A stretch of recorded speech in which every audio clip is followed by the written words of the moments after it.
اب ایک اور یونیورسل ٹروتھ آ رہا ہے. سر یہ جو یونیورسل ٹروتھ ہے نا، یہ ساری امتوں پہ فٹ بیٹھتے ہیں. یہودی کہتے تھے ہم اللہ کے چہیتے ہیں، اللہ کے بڑے لاڈلے ہیں، بلکہ وہ تو سمجھتے تھے کہ ہم اللہ کی فیملی سے ہی ہیں، کیونکہ ہم پیغمبروں کی فیملی سے ہیں، ہماری نسل ابراہیمی ہے، اور ہم chosen people of the lord ہیں، اللہ کے چنے ہوئے لوگ ہیں. چنے ہوئے تو تھے نا، یا بنی اسرائیل اذکروا نعمتی التی انعمت علیکم وانی فضلتکم علی العالمین.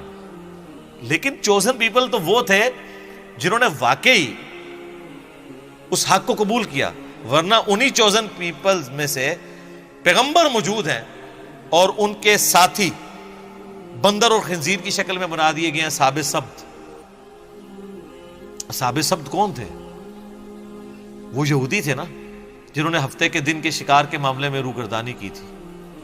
تو وقت کا پیغمبر تو موجود تھا ان کے اندر، یوشع ابن نون. بخاری مسلم دونوں میں حدیث ہے، نبی علیہ السلام نے فرمایا کہ بنی اسرائیل کا انتظام ہمیشہ پیغمبروں کے ہاتھ میں رہا ہے. مسلسل حضرت موسیٰ علیہ السلام سے لے کر عیسیٰ علیہ السلام تک 1400 سال تک ان کی تار ٹوٹی نہیں ہے. ایک پیغمبر موت سے پہلے اپنی جگہ ایک دوسرے پیغمبر کو خلیفہ بنا کے جاتا تھا. 1400 سال تک پیغمبر آتے رہے، 3 کتابیں نازل ہوں، اور حشر یہ ہو رہا ہے. اللہ تعالیٰ اب ان سے کہہ رہا ہے قُلْ إِن كَانَتْ لَكُمُ الدَّارُ الْآخِرَةُ عِنْدَ اللَّهِ خَالِصَةً مِّن دُونِ النَّاسِ. اے نبی ان سے فرماؤ کہ اگر یہ تم سمجھتے ہو کہ آخرت میں جو جنت ہے، آخرت کی زندگی کے حقدار صرف تم ہی ہو. جنت، وہ کہتے ہیں جنت حسین دی کہتے ہیں نا، اور خود حسینیوں والا ایک کام بھی نہیں، سوٹیں لگا رہے ہیں اور کہہ رہے ہیں جنت حسین کی. اللہ تعالیٰ مارے اگر تم یہ سمجھتے ہو نا باقی لوگوں کو چھوڑ کے جنت کے حقدار صرف تم ہو، فَتَمَنَّوُا الْمَوْتَ إِن كُنتُمْ صَادِقِينَ، تو ذرا پھر یہ دعا کیا کرو، اے اللہ جلدی جلدی موت دے، میں جنت میں پہنچ جاؤں. ہاں، تو آپ میں سے کون کون تیار ہے؟ یہ لٹمس ٹیسٹ اللہ نے رکھا ہے کہ جو واقعی جنت کا حقدار ہے نا، وہ ہر وقت اس انتظار میں رہے گا یا اللہ موت آئے میں جلدی جلدی جنت میں پہنچوں. تمنا کرو موت کی، موت کی دعا کرنے کی اجازت نہیں ہے. بخاری مسلم میں حدیث ہے، نبی علیہ السلام نے منع کیا کہ کوئی شخص یہ دعا نہ کرے کہ اللہ مجھے موت دے دے مصائب سے تنگ آ کے، کیونکہ وہ مصائب تو آپ کا امتحان ہے. لیکن تمنا کی جا سکتی ہے اگر حالات و واقعات اتنے بگڑ جائیں تو بالکل ٹھیک ہے. امام بخاری کے ساتھ ان کی زندگی میں یہی ہوا ہے نا. ان کے کلاس فیلوز نے ان کے خلاف اتنا پراپوگنڈا کیا کہ جس شہر میں جاتے تھے شہر کے دروازے پہ پہلے ہی بندہ کھڑا ہوتا تھا کہ حضرت ادھر نہیں آنا، آپ تو گمراہ ہیں. آج ان کے حضرت ان کے مریدوں کو کوئی جانتا بھی نہیں ہے، پوری دنیا میں بخاری بخاری ہو رہی ہے. ٹھیک ہے، یہ بات ہے. لیکن یہ لوگ اپنی زندگی میں ساروں نے بڑی بڑی تکلیفیں کاٹی ہیں. امام حنیفہ رحمہ اللہ کو زہر کا پیالہ پینا پڑا ہے منصور کی جیل کے اندر، زبردستی اور محبت میں. آپ چیف جسٹس بن جائیں، ان کا میں نے نہیں بننا.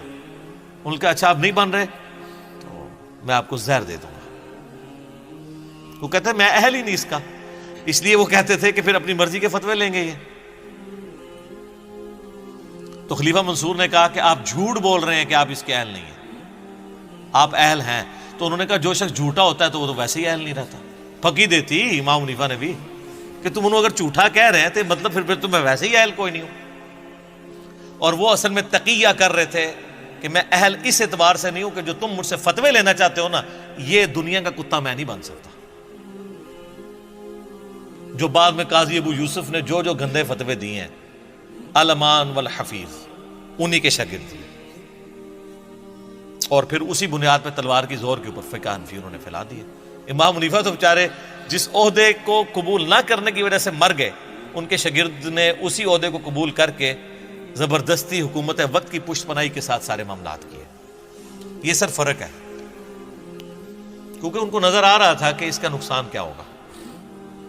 تو اللہ تعالیٰ مارا ہے کہ اگر تم یہ سمجھتے ہو نا جنت آپ کے لیے خاص ہے یہودیوں، اور تم اللہ تعالیٰ کی بڑی لاڈلی امت ہو، تو دل میں کبھی تمنا تو کرو نا موت کی. سر جو لوگ اللہ سے محبت کرنے والے ہیں نا، ان کے دل میں تو ہر وقت موت کی تمنا رہتی ہے۔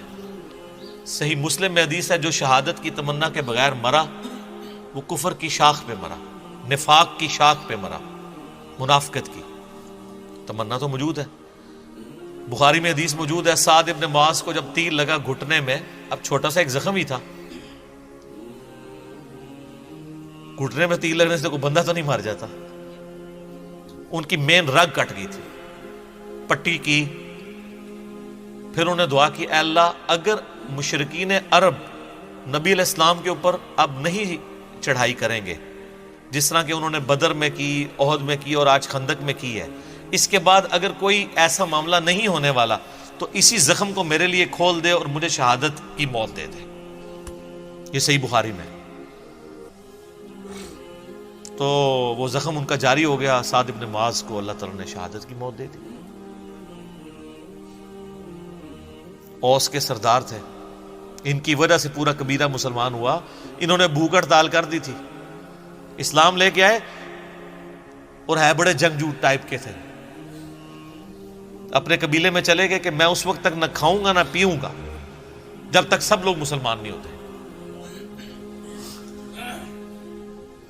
سر عمر سیریز میں انہوں نے سعد ابن معاذ کو فلمایا ہے، مدینے جاتے ہی سب سے بڑا جو سمجھ لینا تلخ تجربہ تھا مسلمانوں کے لیے وہ یہ تھا، کیونکہ مدینے کا ڈان جو تھا نا وہ سعد ابن معاذ تھا، کوئی چسکتا بھی نہیں سی انہوں تو بغیر، وہ ڈان تھے وہاں کے، اور اللہ نے دیکھے کہاں پہنچا دیا، اور ان کو وہ شہادت کی تمنا ملی، کیونکہ بخاری میں موجود ہے نبی علیہ السلام نے خندق کے موقع پہ کہہ دیا تھا کہ یہ آخری دفعہ ہے کہ کافر تم پہ آئے ہیں، اب تم کافروں پہ حملہ کرو گے، اور وہی ہوا۔ اگلے سال نبی علیہ السلام نے پھر 6 ہجری کے اندر عمرے کا ارادہ کیا، وہ صلح حدیبیہ ہو گئی، 7 ہجری میں غزوہ خیبر ہوا، 8 میں فتح مکہ ہو گیا۔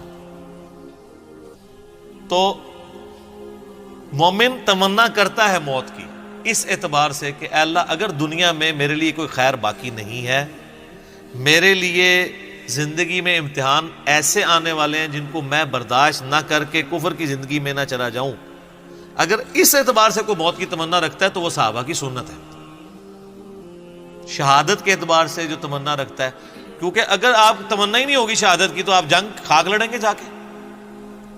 خالد ابن ولید جو ہے وہ کس طریقے سے ان کے اعصاب کے اوپر سوار تھے، رومنز کے اور پرشینز کے، وہ سیدھا پہلے تو خط بھجواتے تھے کہ میں وہ قوم لے کے آ رہا ہوں کہ تمہیں شراب اتنی محبوب نہیں ہے، عورتیں اتنی محبوب نہیں ہیں جتنا وہ موت سے محبت رکھتے ہیں۔ تو سر ایسے جو لوگ ہیں جو آپ کے ذہن میں شاید کھر دماغ ہوں، ان کے آگے کون سی سپر پاور ٹھہر سکتی ہے؟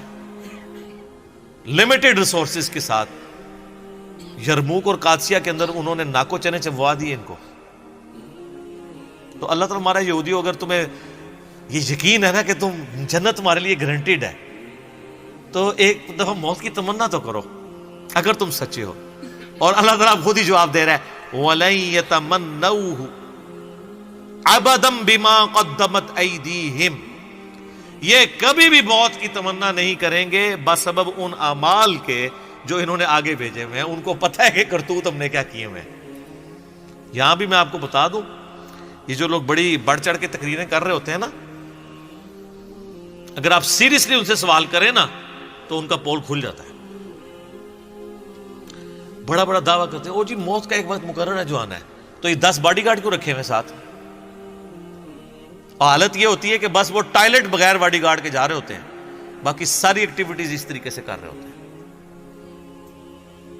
اور مریدین کہہ رہے ہوتے ہیں الا ان اولیاء اللہ لا خوف علیہم ولا هم یحزنون، ان کے مریدین ہوتے ہیں وہ۔ یہ سر فرق ہے۔ پھر یہ دعوے کرنا آسان ہے،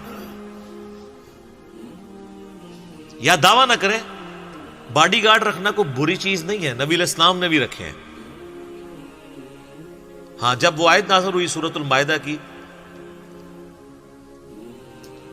سورہ الحجر کی، واللہ یعصمک من الناس، اے نبی اللہ تعالیٰ آپ کی حفاظت کرے گا لوگوں کے اگینسٹ، تو پھر نبی علیہ السلام نے باڈی گارڈ رکھنے چھوڑ دیے تھے۔ یہ جائز ہے، لیکن جو انہوں نے تماشا لگایا ہوتا ہے نا، اس حد تک وہم تک یہ ایک ایکسٹریم رویہ ہے. یہ یاد رکھیے گا، اسباب اور مسبب الاسباب کو بیلنس کرنا ضروری ہے. ایک خاص حد تک ہی آپ اسباب کو مینج کر سکتے ہیں. نظر مسبب الاسباب کے اوپر ہونی چاہیے. یہ نہ ہو اسباب پہ اتنا تکیہ ہو جائے کہ اللہ سے ہی نظر ہٹ جائے،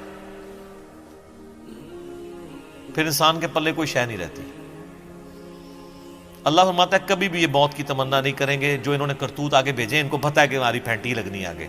واللہ علیم بالظالمین، اللہ تعالیٰ خوب جانتا ہے ایسے ظالموں کو.